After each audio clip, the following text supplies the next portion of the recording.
بسم الله الرحمن الرحيم.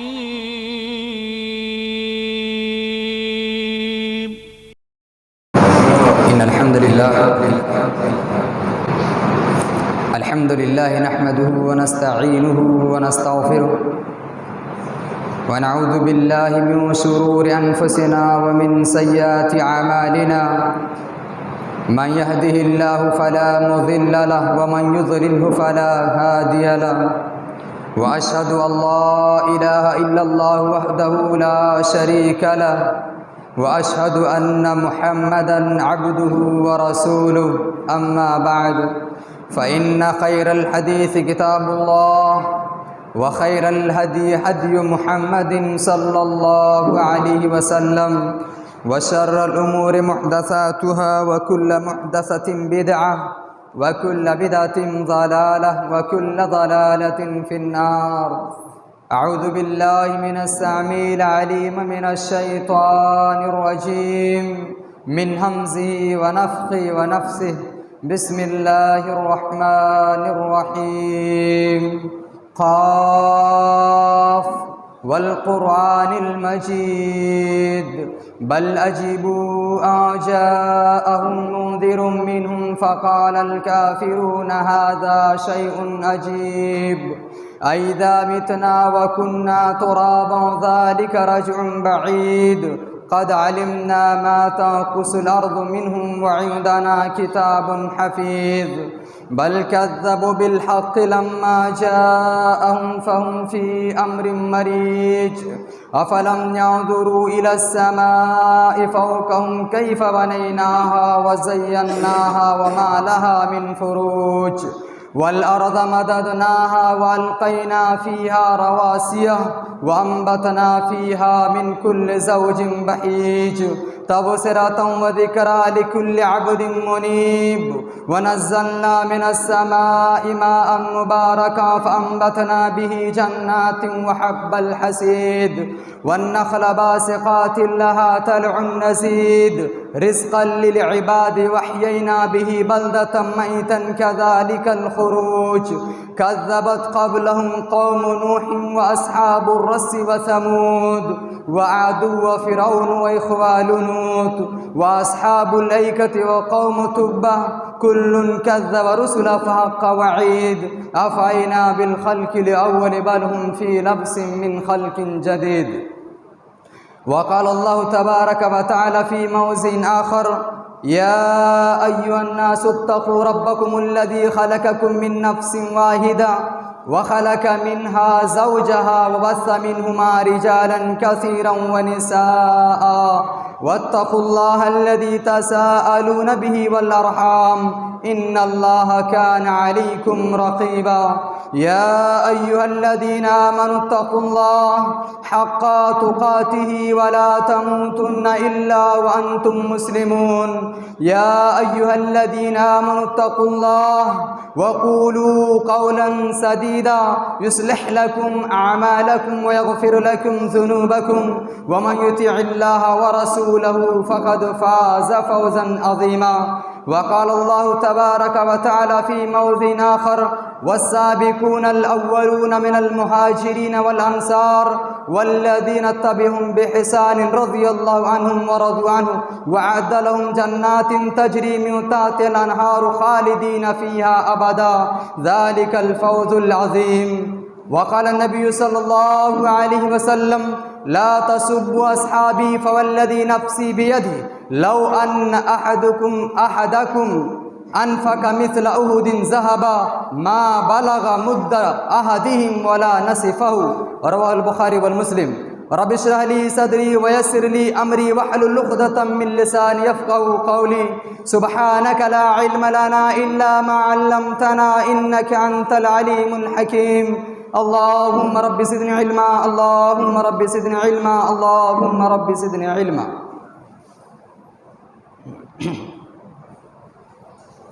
حاضرین جمعہ، برادران اسلام، نوجوانان دین، عزیز بچوں، پردہ نشین اسلامی مائیں اور بہنیں، تمام قسم کی تعریف و توصیف، حمد و ثنا، کبریائی، بڑائی، بزرگی لائق و سزاوار ہے اس وحدہ لا شریک خالق کائنات مالک ارض و سما کے لیے، جس اللہ رب العزت نے ہمیں اور آپ کو اس دائرے فانی کے اندر پیدا فرمایا،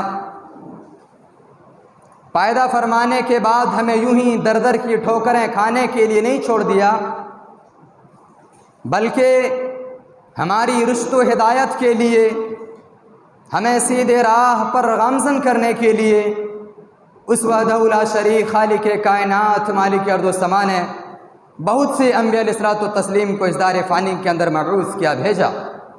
اللہ رب العالمین کے تمام انبیاء علیہ الصلوۃ والتسلیم پر درود و سلام نازل ہو، بالخصوص ہمارے اور آپ کے آخری نبی سید المرسلین شفیع المذنبین رحمت للعالمین جناب احمد مجتبیٰ محمد مصطفیٰ صلی اللہ علیہ وسلم کے اوپر اللہم صلی وسلم علی نبینا محمد صلی اللہ علیہ وسلم۔ محترم سامعین، آج کی اس خطبہ جمعہ میں آپ حضرات کے سامنے جس عنوان کے تحت کچھ باتیں عرض کرنے کی جسارت و کوشش کر رہا ہوں وہ ہے عظمت صحابہ رضی اللہ تعالی عنہم اجمعین۔ صحابہ کرام رضی اللہ عنہم کے سلسلے میں آج کے اس خطبہ جمعہ میں کچھ باتیں عرض کروں گا کہ ان کی عظمت کیا ہے، اور ان کی عظمت کو اللہ رب العالمین نے قرآن کریم کے اندر اور اس کے نبی جناب محمد رسول اللہ صلی اللہ علیہ وسلم نے کس طریقے سے بیان کی ہے۔ سب سے پہلے ہمیں اور آپ کو یہ جاننا ضروری ہے کہ صحابی کسے کہا جاتا ہے، صحابی کسے کہتے ہیں۔ حتی الامکان اس موضوع کو آپ بارہا سنتے رہے ہوں گے، اور صحابہ کرام رضی اللہ تعالی عنہم اجمعین کے جو فضائل ہیں، عظمتیں ہیں، مناقب ہیں، آپ بارہا اس کو سنتے رہے ہوں گے، لیکن یہ مہینہ کچھ ایسا مہینہ ہے جس مہینے میں یاد دہانی بڑا ضروری ہے۔ اس مہینے کے اندر کچھ ایسے مخصوص ایام آتے ہیں، کچھ ایسے گنے چنے دن آتے ہیں جن دنوں میں صحابہ کرام رضی اللہ تعالیٰ عنہم اجمعین کے ساتھ بے حرمتی کی جاتی ہے، ان کے سلسلے میں نازیبا کلمات کہے جاتے ہیں، سب و شتم کا نشانہ بنایا جاتا ہے، اور برا بھلا اسے کہا جاتا ہے۔ اسی لیے وذکر فإن الذکریٰ تنفع المؤمنین کے تحت کہ آپ ذکر کرتے رہیں، ایک ہی بات کو بار بار دہراتے رہیں، ایک ہی بات کو بار بار بتلاتے رہیں تاکہ لوگوں کو اس سے نصیحت ملے۔ آپ ایک ہی ذکر کو، ایک ہی بات کو بار بار لوگوں میں بتلائیں تاکہ وہ لوگ آپ کی بات کو سن کر عبرت حاصل کرے، نصیحت حاصل کرے اور لوگ اس سے سمجھے۔ اسی آیت کے تحت میں نے اس موضوع کو اس جمعہ کے لیے انتخاب کیا اور چنا کہ آپ حضرات کے سامنے فضائل صحابہ کے سلسلے میں، عظمت صحابہ کے سلسلے میں کچھ باتیں عرض کر دوں۔ صحابی کسے کہا جاتا ہے؟ صحابی کہا جاتا ہے، حافظ ابن حجر رحمہ اللہ علیہ نے نقل کیا اپنی کتاب میں، کہتے ہیں کہ من لقی النبی صلی اللہ علیہ وسلم مؤمنا بہ ومات علی الاسلام۔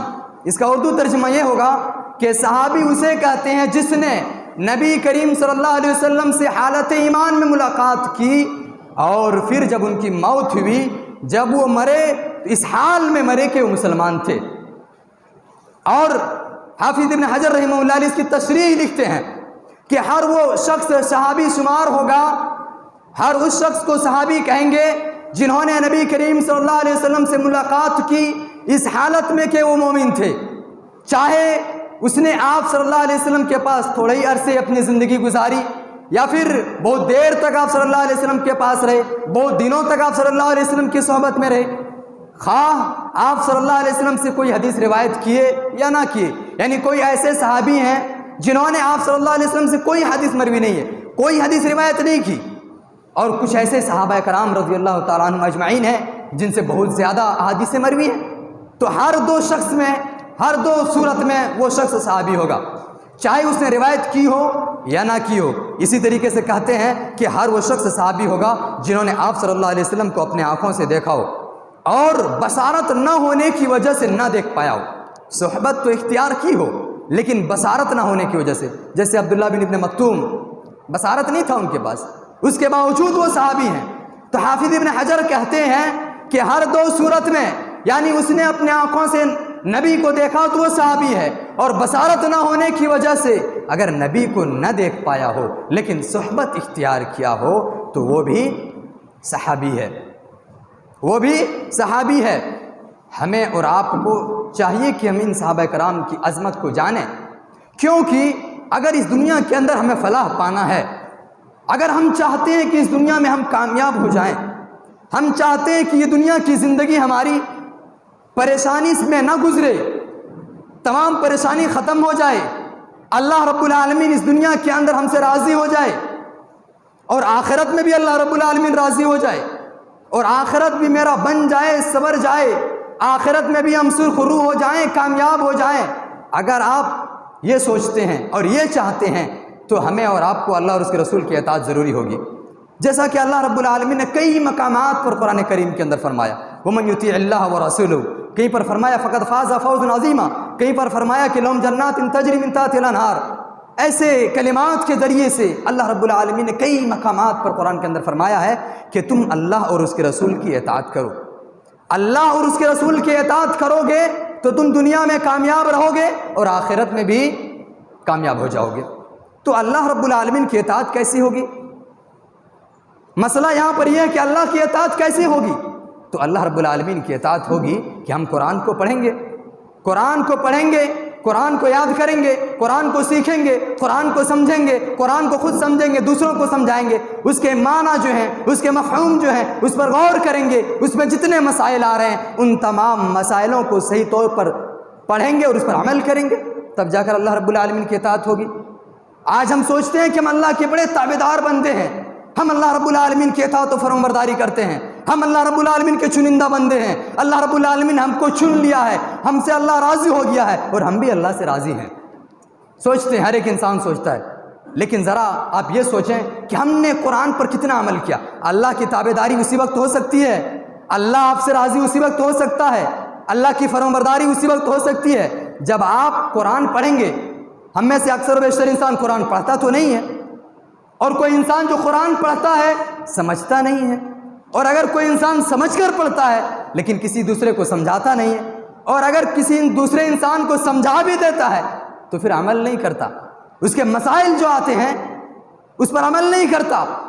تو ہر ایک اعتبار سے دیکھا جائے تو ہم میں سے کوئی بھی انسان مکمل طور پر اللہ کے تابعدار نہیں ہے، مکمل طور پر اللہ کے اطاعت و فرمانبردار بندے نہیں ہیں، جس بنا پر ہمیں پریشانی لاحق ہو رہی ہے اور پریشانیوں کا سامنا کرنا پڑ رہا ہے۔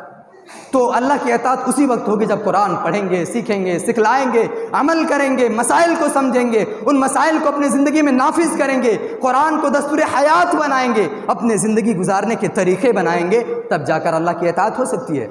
اسی طریقے سے رسول صلی اللہ علیہ وسلم کی اطاعت کیسے ہوگی؟ آپ صلی اللہ علیہ وسلم کی اطاعت کیسے ہوگی؟ آپ صلی اللہ علیہ وسلم کی اطاعت اس وقت ہو سکتی ہے جب ہم نبی کریم صلی اللہ علیہ وسلم کے فرمان کو مانیں گے، آپ صلی اللہ علیہ وسلم کی جو احادیثیں ہیں اس کو سنیں گے، سمجھیں گے، اس پر عمل کریں گے، جس راستے پر آپ صلی اللہ علیہ وسلم نے چلنے کے لیے کہا ہو اس راستے پر چلیں گے تو رسول صلی اللہ علیہ وسلم کی فرمانبرداری ہو جائے گی، تابعداری ہو جائے گی۔ اور یہ بات یاد رکھیے کہ نبی کریم صلی اللہ علیہ وسلم کی اطاعت اور تابعداری در حقیقت اللہ رب العالمین کی تابعداری ہے۔ اگر کوئی انسان نبی کی اطاعت فرمانبرداری کرتا ہے وہ اللہ رب العالمین کی بھی فرمانبرداری کرے گا، اور جو نبی کی تابعداری نہیں کرتا، اس کی اطاعت و فرمانبرداری نہیں کرتا، وہ ہرگز اللہ رب العالمین کی بھی تابعداری نہیں کر سکتا ہے۔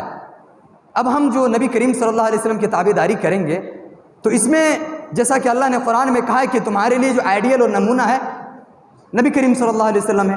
لَقَدْ كَانَ لَكُمْ فِي رَسُولِ اللَّهِ أُسْوَةٌ حَسَنَةٌ، تحقیق کہ ہم نے رسول کریم صلی اللہ علیہ وسلم کو تمہارے لیے آئیڈیل اور نمونہ قرار دیا ہے، اسوہ حسنہ قرار دیا ہے۔ یقیناً آپ صلی اللہ علیہ وسلم ہمارے لیے آئیڈیل ہے، نمونہ ہے، ہماری زندگی ویسی ہونی چاہیے جیسا کہ آپ صلی اللہ علیہ وسلم نے زندگی گزاری ہے۔ اب یہاں پر یہ چیزیں سوال پیدا ہوتا ہے کہ ہم نے تو نبی کریم صلی اللہ علیہ وسلم کو نہیں دیکھا ہے، ہم کس طریقے سے نبی کریم صلی اللہ علیہ وسلم کے طریقے کو فالو کریں گے اور کس طریقے سے مانیں گے؟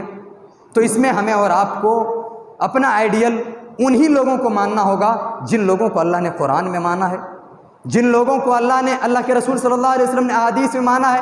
جیسا کہ اللہ رب العالمین نے قرآن کریم سورۃ البقرہ آیت نمبر 137 کے اندر 137 کے اندر اللہ رب العالمین نے ارشاد فرمایا فَإِنْ آمَنُوا بِمِثْلِ آمَنْتُمْ بِهِ فَقَدِ اهْتَدَوْا کہ تم ویسے ہی ایمان لے آؤ جیسا کہ صحابہ کرام نے ایمان لے آیا، تم کامیاب ہو جاؤ گے. اس آیت کریمہ میں دیکھیے اللہ رب العالمین نے ہمارے اور آپ کے لیے صحابہ کرام کو آئیڈیل اور نمونہ قرار دیا کہ تم اگر چاہتے ہو کہ رب راضی ہو جائے، تم اگر چاہتے ہو کہ رسول راضی ہو جائے، تو تمہیں ویسے ہی ایمان لانا ہوگا جیسا کہ صحابہ کرام نے ایمان لایا. صحابہ کرام جس طریقے سے ایمان لائے تھے، جس طریقے سے وہ رسول کی تابع داری کیے تھے، اگر تم ویسے تابع داری کرو گے تو تم کامیاب ہو جاؤ گے. اور ہمارے لیے صحابہ کرام کو آئیڈیل اور نمونہ قرار دیا. کتنی بڑی عظمت ہے صحابہ کرام کا کہ ہمارے لیے اس کو آئیڈیل بنا دیا گیا.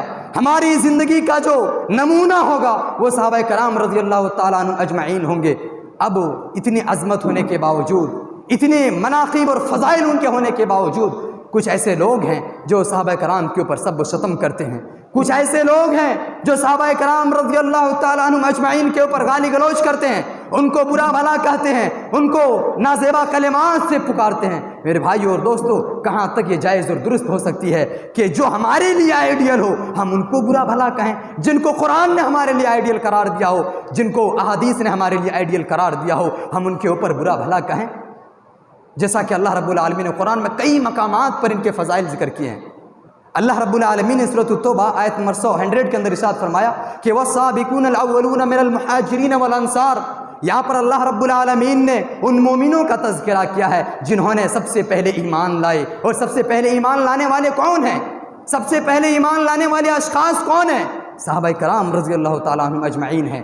اللہ رب العالمین نے ان کا ذکر کرتے ہوئے فرمایا کہ وَالسَّابِقُونَ الْأَوَّلُونَ مِنَ الْمُحَاجِرِينَ وَالْأَنصَارِ، کہ سبقت ایمان میں سبقت لے جانے والے مہاجرین اور انصار جنہوں نے سب سے پہلے ایمان لایا، ایمان لا کر ہجرت کی، اور جنہوں نے سب سے پہلے ایمان لایا اور ایمان لانے کے بعد لوگوں مہاجرین کی مدد کی جو انصار کہلائے، ان کا ذکر کرتے ہوئے آگے فرما رہے ہیں کہ والذین تبعہم بإحسان رضی اللہ عنہم ورضوا عنہ. یہ دو شخص ہو گئے، پہلا سب سے پہلے ایمان لانے والے مہاجر، دوسرا سب سے پہلے ایمان لانے والے انصار. اب تیسرے شخص کا ذکر اللہ رب العالمین کر رہا ہے کہ والذین تبعہم بإحسان رضی اللہ عنہم ورضوا عنہ. اور اس کے بعد جن لوگوں نے ایمان لایا اور اخلاص کے ساتھ ان صحابہ کرام کے طریقے پر عمل کیا، اللہ رب العالمین ان سے راضی ہو گیا اور وہ اللہ رب العالمین سے راضی ہو گئے. یہاں پر 3 اشخاص کا ذکر ہے، 3 قسم کے لوگوں کا ذکر ہے. تیسرے قسم میں ہم اور آپ آ جائیں گے. قیامت تک جتنے بھی لوگ آئیں گے جو صحیح العقیدہ رہیں گے، قرآن و حدیث پر عمل کریں گے، وہ سارے کے سارے آ جائیں گے. کیا اللہ رب العالمین نے فرمایا کہ جو صحیح طریقے سے اخلاص کے ساتھ ان صحابہ کرام کے طریقے پر عمل کریں گے، اخلاص کے ساتھ ان صحابہ کرام کے راستوں پر چلیں گے، ویسے ہی ایمان لائیں گے، تو وہ بھی انسان کامیاب ہو جائے گا، اللہ ان سے راضی ہو جائے گا اور وہ اللہ سے راضی ہو جائیں گے. اب اتنا ہونے کے بعد اللہ رب العالمین نے کیا کہا کہ وَأَعَدَّ لَهُمْ جَنَّاتٍ تَجْرِي مِن تَحْتِهَا الْأَنْهَارُ خَالِدِينَ فِيهَا أَبَدًا ذَلِكَ الْفَوْزُ الْعَظِيمُ. آگے اللہ رب العالمین نے کیا فرمایا کہ جب اللہ ان سے راضی ہو جائیں گے، اگر کوئی مومن بندہ اللہ رب العالمین جس سے راضی ہو جاتا ہو، اس کے لیے اللہ رب العالمین نے کیا کہا؟ ہم نے ایسے لوگوں کے لیے جنتیں تیار کر کے رکھی ہیں، ہم نے ایسے لوگوں کے لیے باغات تیار کر کے رکھے ہیں، اور ایسی جنتیں جس کے نیچے نہریں جاری ہوں گی، ایسی جنتیں جس کے نیچے نہریں جاری ہوں گی، اور وہ اس میں ہمیشہ ہمیشہ رہے گا. کسی 1 دن 2 دن کے لیے داخل نہیں کیا جائے گا. اللہ جن سے راضی ہو گیا، میرے دوستو بھائیو ذرا غور سے سنو کہ جن سے اللہ رب العالمین راضی ہو گیا ان کے لیے بڑی خوش نصیبی کی بات ہے. اللہ کیا کہتا ہے کہ اس کو ہم ایسی جنت میں داخل کریں گے جہاں وہ ہمیشہ ہمیشہ رہے گا، کبھی نہیں باہر نکلے گا وہاں سے.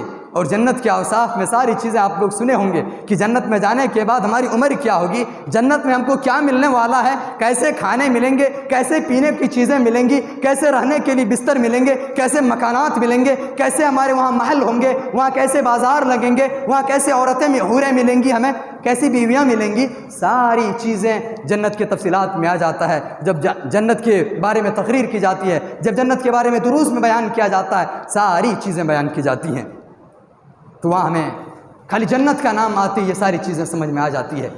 کہ بھائی اگر جنت میں گئے تو ہمیں بہت ہی عیش و آرام سے ہماری زندگی گزرے گی، بہت ہی عیش و آرام سے گزرے گی، اور اگر ہم جنت نہ جا سکے تو ہماری زندگی بڑا دوبھر ہونے والی ہے۔ یہ دنیا کی پریشانی کیا ہے، اس سے زیادہ اور پریشانی ہمیں ملنے والی ہے اگر ہم جنت میں نہیں گئے تو۔ اسی طریقے سے ایک دوسرے مقام پر اللہ رب العالمین نے انہی صحابہ کرام رضی اللہ تعالیٰ عنہ اجمعین کا ذکر خیر کرتے ہوئے فرماتا ہے کہ لَقَدْ تَابَ اللَّهُ عَلَى النَّبِيِّ وَالْمُهَاجِرِينَ وَالْأَنصَارِ الَّذِينَ اتَّبَعُوهُ فِي سَاعَةِ الْأُسْرَةِ، سورۃ التوبہ آیت نمبر 117 کے اندر ارشاد فرمایا کہ اللہ رب العالمین نے نبی کریم صلی اللہ علیہ وسلم پر بالخصوص توجہ فرمائی۔ معلوم ہے کہ نبی کریم صلی اللہ علیہ وسلم کے اوپر اللہ کا خاص کرم تھا، خاص توجہ تھا، کچھ بھی ہوتا اللہ رب العالمین اس کی مدد کرتا۔ آگے اللہ رب العالمین فرما رہا ہے کہ میں نے بالخصوص نبی صلی اللہ علیہ وسلم پر توجہ فرمائی، اور اس کے بعد جس پر سب سے زیادہ توجہ فرمائی وہ صحابہ کرام ہیں۔ والذین معہ، آپ صلی اللہ علیہ وسلم کے ساتھ جو لوگ رہنے والے ہیں، آپ صلی اللہ علیہ وسلم کے ساتھ رہنے والے کون ہوئے؟ صحابہ کرام ہوئے، کہ اللہ رب العالمین نے اس کے اوپر بھی بالخصوص توجہ فرمائی، اور اللہ رب العالمین نے اس کی مدد فرمائی۔ ساعۃ العسرہ، تنگی کے عالم میں، ہر ایک تنگی کے عالم میں، پریشانی کے عالم میں اللہ رب العالمین نے نبی کی مدد کی، صحابہ کرام کی مدد کی۔ اور بالخصوص اگر آپ احادیث کی کتاب پڑھیں گے اس واقعے کے سبب نزول اور شان نزول کے بارے میں تو معلوم چلے گا، غزوہ تبوک کا واقعہ آپ کے ذہن میں آ جائے گا۔ غزوہ تبوک کا جو واقعہ ہے بہت ہی سخت گرمی کے عالم میں ہوا تھا، بہت ہی زیادہ سخت گرمی کے عالم میں ہوا تھا۔ حضرت عمر رضی اللہ تعالیٰ عنہ کہتے ہیں کہ اس غزوے میں جو ہم لوگ شریک ہوئے تھے، ہمارا عالم یہ تھا، ہمارا حال یہ تھا کہ شدت پیاس کی وجہ سے لگتا تھا کہ ہمارا جو سر ہے دھڑ سے جدا ہو جائے، اتنی تیز پیاس لگی ہوتی تھی۔ اور ہم پیدل چلتے تھے، سوار زیادہ تھے اور سواریاں کم تھی، لوگ زیادہ تھے اور سواری کے سامان کم تھے، ہم لوگ پیدل چلا کرتے تھے، بھوک اور پیاس کو برداشت کرتے تھے۔ اتنے ہی نہیں بلکہ حضرت عمر فاروق کہتے ہیں کہ کبھی کبھی موقع ایسا آ جاتا تھا کہ جب کوئی اونٹ ذبح کرتے تھے، جب اونٹ کوئی ذبح کرتے تھے تو اس کا جو گوبر ہوتا تھا، اوجڑی سے جو نکلتا تھا، اس کو نچوڑ کر جو پانی نکلتا تھا اس کو پی جاتے تھے۔ شدت پیاس کی وجہ سے اس کو پی جاتے تھے اپنی پیاس بجھانے کے لیے، ایک ایک گھونٹ پانی کے ترستے تھے۔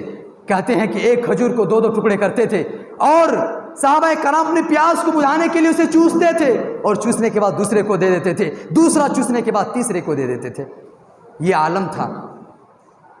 اور حضرت ابوبکر صدیق رضی اللہ تعالیٰ عنہ کہتے ہیں کہ جب یہ عالم ہو گیا تو ہم لوگوں نے نبی کریم صلی اللہ علیہ وسلم سے عرض کیا، اللہ کے رسول اپنے اونٹوں کو ذبح کرنے کی اجازت دے دیجیے ہم لوگوں کو، کہ ذبح کریں گے اور اسی سے کھائیں گے اور اپنا طاقت بڑھائیں گے، کیونکہ جنگ میں جا رہے ہیں، اگر وہاں پر قوت نہیں رہی تو پھر جنگ کیسے لڑیں گے، ہماری جیت کیسے ہوگی، ہم فتح یاب کیسے ہوں گے۔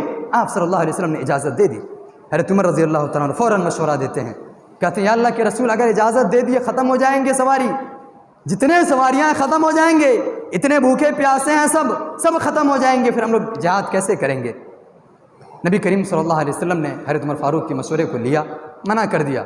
انہوں نے یہ بھی مشورہ دیا کہ آپ لوگوں سے کہیں کہ ایک دسترخوان میں ساری چیزیں جمع کیا جائے، جس کے پاس جو بھی کھانے کی چیزیں ہیں جمع کر دیا جائے، جمع کرنے کے بعد آپ برکت کی دعا کر دیں۔ آپ صلی اللہ علیہ وسلم نے ایسا ہی کیا۔ تمام صحابہ کرام جن کے پاس جو تھا، کسی کے پاس کھجور کا ایک ٹکڑا، کسی کے پاس جواری کی روٹی کا ایک ٹکڑا، کسی کے پاس جو ایک مٹھی، کسی کے پاس کچھ، جتنی چیزیں تھا سب جمع کر دیا لا کر۔ آپ صلی اللہ علیہ وسلم نے برکت کی دعا کی، اور دعا کرنے کے بعد سب لوگوں نے پیٹ بھر کر کھانا کھایا اور پھر وہاں سے نکلے۔ تو دیکھیے کس طریقے سے تنگی کے عالم میں آپ صلی اللہ علیہ وسلم کا ساتھ صحابہ کرام نے دیا۔ قربان جائیے صحابہ کرام کی صبر و تحمل پر کہ اتنے تنگی ہونے کے باوجود بھی آپ صلی اللہ علیہ وسلم کے دامن کو نہیں چھوڑا، آپ صلی اللہ علیہ وسلم کے ساتھ کو نہیں چھوڑا، وہ آپ صلی اللہ علیہ وسلم کے ساتھ چلتے رہے اور آپ صلی اللہ علیہ وسلم کے ساتھ جہاد کیے، جنگ کیے۔ اس کے بعد اہل مدینہ کے سلسلے میں، اہل مدینہ کے ساتھ جو انصار صحابہ ہیں ان کے سلسلے میں اللہ رب العالمین نے سورۃ الحشر کی ایک آیت نازل کر دی۔ سورۃ الحشر کی جو 9 نمبر کی آیت ہے، وَيُؤْثِرُونَ عَلَىٰ أَنفُسِهِمْ لَوْ كَانَ بِهِمْ خَصَاصَةٌ، اس آیت کریمہ کا اگر آپ شان نزول دیکھیں گے آپ کو معلوم چلے گا کہ کس طریقے سے مدینہ کے جو صحابہ کرام تھے انہوں نے اپنی ضروریات میں اپنی ضروریات کو چھوڑ کر اپنے بھائی کی ضروریات کو ترجیح دیا۔ ایک واقعہ ہے حضرت ابو ہریرہ رضی اللہ تعالیٰ عنہ کا۔ حضرت ابو ہریرہ رضی اللہ تعالیٰ عنہ کہتے ہیں، یہ صحیح بخاری اور صحیح مسلم کی حدیث ہے یہ۔ حضرت ابو ہریرہ رضی اللہ تعالیٰ عنہ کہتے ہیں کہ ایک شخص آپ صلی اللہ علیہ وسلم کی خدمت میں حاضر ہوا۔ ایک دوسری روایت سے معلوم ہوتا ہے کہ وہ شخص خود حضرت ابو ہریرہ ہی تھے۔ ایک دوسری روایت سے کیا معلوم ہوتا ہے کہ وہ جو شخص تھا حضرت ابو ہریرہ تھے۔ کہتے ہیں اللہ کے رسول میں بھوکا ہوں۔ آپ صلی اللہ علیہ وسلم اپنے پورے ازواج مطہرات کے پاس یہ پیغام بھیجتا ہے کہ کیا کسی کے پاس کچھ کھانے کی چیزیں ہیں، لایا جائے، یہ میرا مہمان ہے، ہم اس کی مہمان نوازی کریں گے۔ ہر ایک ازواج مطہرات کے گھر سے یہی خبر آتی ہے، ہر ایک ازواج مطہرات کی گھر سے یہی خبر آتی ہے کہ ہمارے گھروں میں سوائے پانی کی اور کچھ نہیں ہے۔ قربان جائیے ان ازواج مطہرات کے صبر تحمل پر۔ وہ کون؟ ازواج مطہرات، ام المؤمنین، مومنوں کی مائیں۔ ان کے گھروں سے کیا خبر آتی ہے کہ سوائے پانی کے اور کچھ نہیں ہے، کھانے کی کوئی چیزیں موجود نہیں ہیں۔ اور احادیث پڑھیں گے تو آپ کو معلوم چلے گا کہ مہینوں مہینوں تک ان کے گھر چولہا نہیں جلتا تھا، مہینوں مہینوں تک فاقہ کشی کے عالم میں رہتے تھے وہ ام المؤمنین، لیکن پھر بھی اپنے زبان پر ایک حرف شکایت نہیں لاتے تھے۔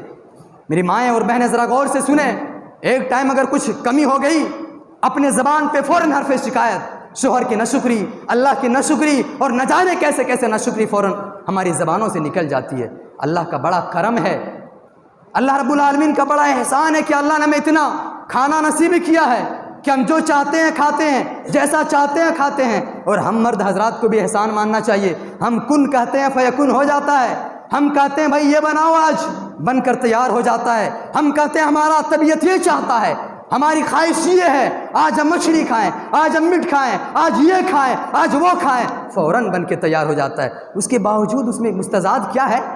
اگر مرچی کم رہا، نمک کم رہا، ٹوٹ پڑتے ہیں، کیسے بنائے؟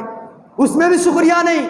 اللہ کا اتنا بڑا احسان ہے، نعمتیں ملی ہیں، جو چاہیں کھا سکتے ہیں، اس کے باوجود نہ شکری کیا، نہ شکری یہ ہو رہا ہے کہ بھائی آج اس میں یہ کم تھا، اس میں وہ کم ہے، اس میں یہ کم ہے، یہ بھی نہ شکری۔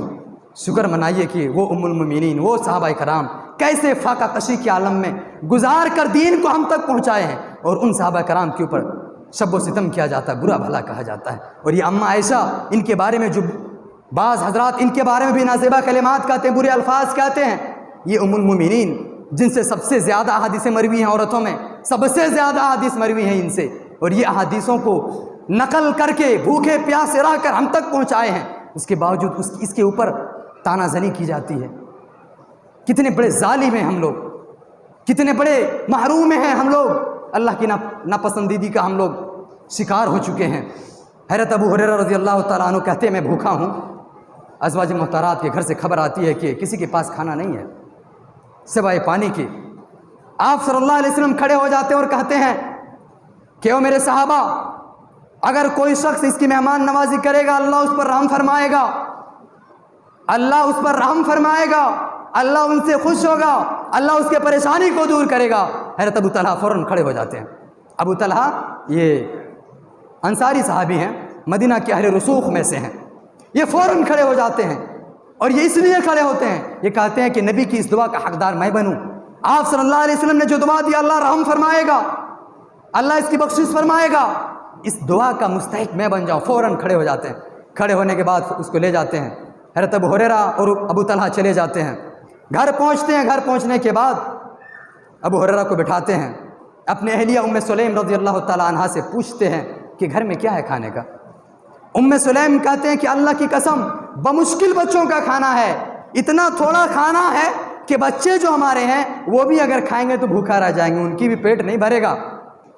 ابو طلحہ کہتے ہیں کہ جب بچے کھانے کے تلاش کریں گے، ضرورت محسوس کریں گے، آپ ان کو بہلا کر پھسلا کر سلا دینا، بہلا کر پھسلا کر سلا دینا، اور جب میں اور ہمارے مہمان کھانے لگیں گے تو تم چراغ کو بجھا دینا، اور میں کھانے کی طرف اپنے ہاتھ کو چلاؤں گا لیکن کھاؤں گا نہیں، کیونکہ کھانا اتنا ہے کہ اگر میں کھا لیا تو وہ ہمارے مہمان بھوکے رہ جائیں گے۔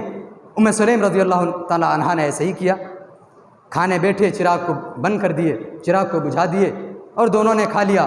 اور جب حضرت ابو ہریرہ اپنے گھر چلے گئے، صبح ہوئی، نبی کریم صلی اللہ علیہ وسلم کے پاس جب یہ آئے نبی کریم صلی اللہ علیہ وسلم کے پاس جب آئے تو نبی کریم صلی اللہ علیہ وسلم نے ایک حدیث ارشاد فرمائی اور فرمایا لقد عجب اللہ عز وجل او ضحک من فلان و فلانۃ، سے بخاری سے مسلم کی روایت ہے۔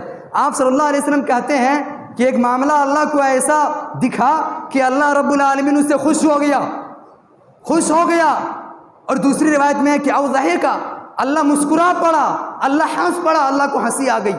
ایسے واقعہ اللہ نے دیکھا۔ واقعہ کون تھا؟ یہی واقعہ کہ اللہ رب العالمین فلاں اور فلاں سے خوش ہو گیا۔ حضرت ابو طلحہ اور ام سلیم سے کہ انہوں نے کس طریقے سے اپنے مہمان کو کھلایا اور خود بھوکے رہ گئے، تب اللہ رب العالمین نے یہ آیت نازل کی وَيُؤْثِرُونَ عَلَىٰ أَنفُسِهِمْ لَوْ كَانَ بِهِمْ خَصَاصَةٌ، کہ یہ صحابہ کرام ایسے ہیں کہ خود بھوکا رہ جاتے ہیں اور دوسروں کو کھلاتے ہیں، خود پریشانی میں رہتے ہیں لیکن دوسرے کو پریشان نہیں دیکھنا چاہتے ہیں۔ اسی طریقے سے آپ صلی اللہ علیہ وسلم نے اس کے سلسلے میں ایک حدیث ارشاد فرمائی جو کہ حدیث صحیح بخاری صحیح مسلم کی ہے۔ ارشاد فرمایا کہ لا تسبوا اصحابی فوالذی نفسی بیدی، کہ میرے صحابہ کو گالی نہ دو، قسم ہے اس ذات کی جس کا ایک قبضہ قدرت میں میری جان ہے، کہ تم میں سے اگر کوئی شخص لو ان احدکم مثل احد ذهبا انفق ذهبا، کہ اگر کوئی شخص تم میں سے احد پہاڑ کے برابر بھی سونا خرچ کر دے، ما بلغ مد احدہم ولا نصفہ، تو ان صحابہ کرام کے اللہ رب العالمین کی راہ میں ایک مد خرچ کرنا یا ایک مد کا آدھا خرچ کرنا کے برابر نہیں ہو سکتے تم۔ میرے بھائی اور دوستو، انہوں نے تنگی کے عالم میں جو تھوڑا سا اللہ رب العالمین کے راہ میں صدقہ کیے، آج ہم لاکھوں کروڑوں اللہ کے راہ میں صدقہ کر دیں تو پھر بھی ان کے پاؤں کے دھول کے برابر بھی نہیں ہو سکتے ہیں، ان کے پاؤں کے دھول کے برابر بھی نہیں ہو سکتے ہیں۔ اس کے باوجود آج ہماری جرت دیکھیے، ہم کس طریقے سے ان کو شب و شتم کرتے ہیں، گالی گلوچ کرتے ہیں۔ ہم کہاں سے اللہ رب العالمین کی رحمت کی امید لگائیں گے؟ ہم کہاں سے سوچیں گے کہ اللہ ہم سے راضی رہے گا اور اللہ کی رحمتیں برسیں گی، اللہ کے غیظ و غضب ہم سے دور ہوگا؟ کہاں سے سوچ سکتے ہیں؟ اسی طریقے سے اگر آپ اہل بدر کے سلسلے میں واقعہ اٹھاتے ہیں، اہل بدر کے سلسلے میں اللہ رب العالمین فرماتا ہے لعل اللہ اطلع علی اہل بدر فقال اعملوا ما شئتم فقد غفرت لکم، صحیح بخاری سے مسلم کی روایت ہے۔ آپ صلی اللہ علیہ وسلم اہل بدر کے سلسلے میں کیا کہتے ہیں کہ اہل بدر میں جتنے بھی صحابہ کرام شامل تھے، اللہ نے اس کی طرف جھانکا اور جھانک کر دیکھنے کے بعد فرمایا اعملوا ما شئتم، کہ تم جو چاہو عمل کر لو، فقد غفرت لکم، کہ میں نے تمام لوگوں کو بخش دیا۔ ایک دوسری روایت میں ہے فقد وجبت لکم الجنہ، کہ ہم نے تمہارے لیے جنت کو واجب قرار دیا۔ وہ صحابہ کرام جن کو جنت اللہ رب العالمین نے واجب قرار دیا۔ اسی طریقے سے اگر آپ بیت رضوان کو اٹھاتے ہیں، اس سلسلے میں اللہ رب العالمین نے کیا ارشاد فرمایا لقد رضی اللہ عن المؤمنین اذا یبایعونک تحت الشجرہ، اللہ نے کیا کہا کہ اللہ رب العالمین ان مومنوں سے راضی ہو گیا جو درخت کے نیچے آپ صلی اللہ علیہ وسلم سے بیعت کر رہے تھے۔ بیت رضوان میں جتنے بھی اشخاص شامل تھے تمام کے تمام سے اللہ رب العالمین راضی ہو گیا۔ اگر ایک لفظ میں کہا جائے تو یہ ہے کہ جتنے بھی صحابہ کرام ہیں تمام کے تمام صحابہ کرام سے اللہ راضی ہیں، جیسا کہ اللہ نے قرآن میں کئی مقامات پر رضی اللہ عنہم ورضوا عنہ کا، کہیں پر اولئک هم المفلحون، اولئک هم الفائزون، اولئک هم الخاسرون، کتنے مقامات پر ایسے اللہ رب العالمین نے کہا یہی ہیں جو کامیاب ہونے والے ہیں، یہی ہیں جو اخلاص والے ہیں، یہی ہیں جو کامیاب ہونے والے ہیں، یہی لوگ ہیں جن کی مغفرت ہو گئی ہے۔ ہمارا اور آپ کا یہ عقیدہ ہونا چاہیے، بالخصوص اہل حدیث کا یہ عقیدہ ہے، اہل سنت والجماعت کا یہ عقیدہ ہے کہ تمام کے تمام صحابہ کرام عادل ہیں، تمام کے تمام صحابہ کرام اللہ سے راضی ہیں اور اللہ ان سے راضی ہے، تمام کے تمام صحابہ کرام کے اوپر جنت واجب ہے۔ اب اگر کوئی شخص ان صحابہ کرام کے اوپر شب و ستم کرتا ہے تو ان سے بڑا اور بیوقوف نہیں کوئی ہو سکتا، ان سے بڑا ظالم نہیں ہو سکتا۔ اب یہاں پر یہ بات بعض حضرات کے سے ذہن میں آتی ہوگی کہ بھائی ہم تو گالی نہیں دیتے ہیں، ہمارے سامنے اتنی تنبیہ کے ساتھ وضاحت کے ساتھ کیوں بیان کی جا رہی ہے؟ ہو سکتا ہے کسی کے ذہن میں آ جائے کیوں بیان کی جا رہی ہے؟ اس لیے بیان کی جا رہی ہے، ذرا غور سے سنیں، اس لیے بیان کی جا رہی ہے کہ جب صحابہ کے اوپر شب و ستم کیا جا رہا ہو، جب صحابہ کو گالی گلوچ دیا جا رہا ہو، جب صحابہ کرام کو نازیبہ کلمات سے پکارا جا رہا ہو، اور اگر ہمارے اندر ہمارا ایمان میں جوش میں نہ آیا، ان کے دفاع کے لیے اگر ہم نہیں اٹھے اور ان کے دفاع کے لیے ہم نے کوئی کلمات نہیں کہے، یاد رکھنا اس کے گناہ میں برابر کی حصہ داری ہے۔ آج ہمارا کیا ہے؟ ارے بھائی انہوں کر رہا، کرنے دو، وہ جواب دے رہے ہیں، وہ جواب دیں گے، وہ کریں گے۔ ہم کیا کر رہے ہیں؟ ان کی محفلوں میں جا رہے ہیں، ایک کان بند کر کے رکھے ہیں، ایک کان سے سن رہے ہیں، کوئی بات نہیں، دونوں کان سے سنیں گے تو ذہن میں بیٹھیں گا، ایک کان بند کیے ہیں، بھائی وہ کر رہا ہے چھوڑ دو، انہوں اپنا دیکھ لے گا۔ اس کے محفل میں جا رہے ہیں، تمام کی تمام باتیں سن رہے ہیں، اور ہمارا مسئلہ یہ ہو رہا ہے کچھ بھی ریئیکشن نہیں ہو رہا ہے، کچھ بھی ہمارا ایمان جوش میں نہیں آ رہا ہے، جذبہ پیدا نہیں ہو رہا ہے ہمارے اندر، یاد رکھنا اگر ایسا ہی ہمارا عمل رہا تو ان کے گناہ میں برابر کے شریک ہوں گے، ہم ان کے گناہ میں برابر کے شریک ہوں گے۔ جب بھی کبھی بھی صحابہ کرام کے اوپر کوئی نازبہ کلمات ہو، ہمارا فرض بنتا ہے، ہمارا عقیدہ بنتا ہے کہ ہم ان کی طرفداری کرتے ہوئے، صحابہ کرام کی طرفداری کرتے ہوئے ان کا دفاع کریں، اور ایسے کلمات سے ان کو بتلائیں، اس کے فضائل اور مناقب کو بیان کریں، ہمارے لیے ضروری ہے۔ اور بالخصوص اس مہینے میں کچھ ہوتا ہے جو بیان کی جاتی ہے، اسی طریقے سے جتنے صحابہ کرام ہیں اس کے اوپر گالی نہیں دی جاتی ہے، کچھ صحابہ کرام ہیں حضرت ابوبکر کو، جیسے حضرت ابوبکر صدیق رضی اللہ تعالیٰ عنہ کے بارے میں کیا جانتے ہیں؟ حضرت ابوبکر صدیق رضی اللہ تعالیٰ عنہ کی زندگی کو آپ پڑھیے، یہ وہ صحابی ہیں جو خود مار کو برداشت کرتے ہیں لیکن اپنے نبی کو مار نہیں پڑنے دیتے ہیں، یہ وہ صحابی ہیں جس کو صدیق کا لقب ملا ہے۔ نبی صلی اللہ علیہ وسلم اپنی زبان سے کوئی بات کہتے ہیں، آپ نے نہیں سنا اب تک، لوگ مزہ لے رہے ہیں بات کی کہ بھائی ایسا کہتا ہے، وہ ایسا کہتا ہے، دیوانہ ہو چکا، پاگل ہو چکا، ایسا ایسا کہہ پھرتے ہیں۔ ابو بکر کیا کہتے ہیں؟ نبی کی زبان سے نکل گئی تو سچ ہوگی، وہ ہے ابو بکر۔ ابو بکر کون ہے؟ جس کے احسان کے سلسلے میں آپ صلی اللہ علیہ وسلم نے کیا کہا کہ میں دنیا کے تمام لوگوں کا احسان تو چکا سکتا ہوں لیکن ابو بکر کے احسان کو نہیں چکا پاؤں گا، اتنا احسان ہے، ان کا احسان کا بدلہ اللہ ہی دے گا۔ یہ ابو بکر ہے، اس کے سلسلے میں لوگ شب و شتم کرتے ہیں۔ اس کی تفصیل، اس کی اگر پوری اس کی حیات بتایا جائے، حیات طیبہ کا ذکر کیا جائے، کتابیں بھری پڑی ہوئی ہیں، مہینوں بھر لگ جائے گا، نہیں ان کی پوری حقیقت کو نہیں جان سکیں گے، اس کے باوجود اس کے اوپر شب و ستم کیا جاتا ہے۔ عمر فاروق رضی اللہ تعالیٰ عنہ، یہ کون عمر فاروق جس کو فاروق کا لقب ملا، حق و باطل کے درمیان فرق کرنے والا؟ شروع میں جب اسلام کا پرچار ہو رہا تھا، نبی صلی اللہ علیہ وسلم نے نبوت کا اعلان کیا، چھپ چھپا کر نماز پڑھتے تھے، چھپ چھپا کر دعوت و تبلیغ کرتے تھے۔ یہ عمر فاروق رضی اللہ تعالیٰ عنہ اسلام قبول کرتے ہیں، کیا کہتے ہیں؟ کون مائی کا لال ہے آجا، جو اپنے بیویوں کو بیوہ کرنا چاہتا ہے، اپنے بچوں کو یتیم کرنا چاہتا ہے، محمد کو چھو کر دکھا، محمد خانہ کعبہ میں نماز پڑھے گا، کون ہے جو آ کے دکھا، محمد کو چھو کر دکھا، میری قیادت میں محمد نماز پڑھیں گے۔ یہ حضرت عمر فاروق ہیں، شیطان راستے چھوڑ دیتے ہیں۔ یہ عمر فاروق، ایک زبان اگر نبی کے بارے میں کوئی کہہ دیتا، میان سے تلوار نکل جاتی، اشارہ کیجئے گردن اڑا دوں گا۔ حاتب بن ابی بلتہ رضی اللہ تعالیٰ عنہ کا واقعہ معلوم ہوگا، فتح مکہ کے وقت جب آپ صلی اللہ علیہ وسلم مدینہ میں تیاری کر رہے تھے، انہوں نے کیا کہ ایک خط چپکے سے لکھ کے مکہ بھیج دیا، ایک عورت کے ذریعے سے۔ نبی کریم صلی اللہ علیہ وسلم کو معلوم ہوا، آپ نے اس خط کو منگوایا، ابو بلتہ کو حاضر کیا اور بولا کہ کیا تم نے یہ کیوں کیا ایسے؟ عمر فاروق جلال میں آ گئے، تیش میں آ گئے، کیا کہتے ہیں؟ یہ منافق ہو چکا ہے، یہ منافق ہو چکا ہے، اجازت دیجئے کہ میں اس کا گردن مار دوں۔ آپ صلی اللہ علیہ وسلم نے کیا کہا کہ شانت ہو جاؤ۔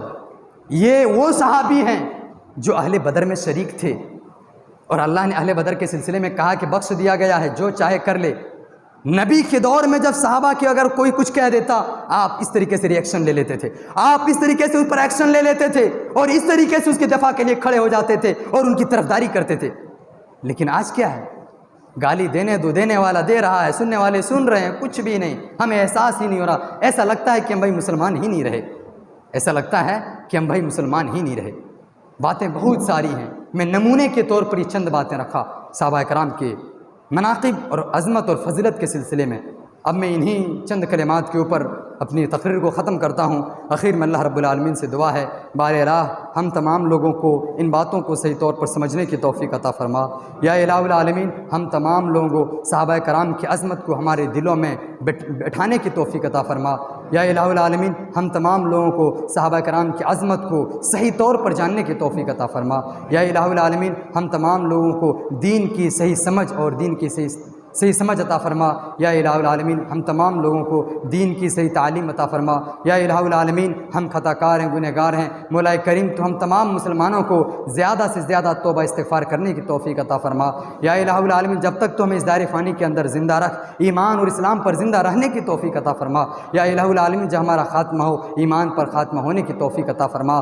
آمین یا رب العالمین، وآخر دعوانا الحمدللہ رب العالمین۔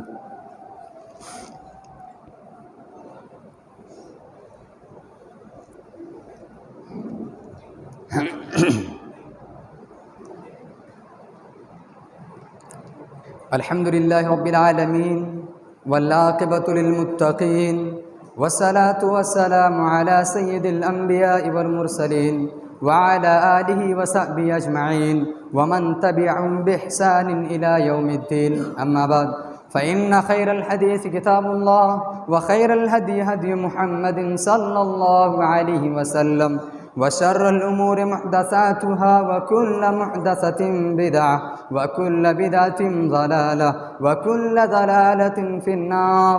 أعوذ بالله من السميع العليم من الشيطان الرجيم. بسم الله الرحمن الرحيم. إن الله وملائكته يصلون على النبي يا أيها الذين آمنوا صلوا عليه وسلموا تسليما. اللهم صل على محمد وعلى آل محمد كما صليت على إبراهيم وعلى آل إبراهيم إنك حميد مجيد. اللهم بارك على محمد وعلى آل محمد كما باركت على إبراهيم وعلى آل إبراهيم إنك حميد مجيد. عباد الله رحمكم الله، إن الله يأمركم بالعدل والإحسان وإيتاء ذي القربى وينهى عن الفحشاء والمنكر والبغي يعظكم لعلكم تذكرون. والله رؤوف بالعباد.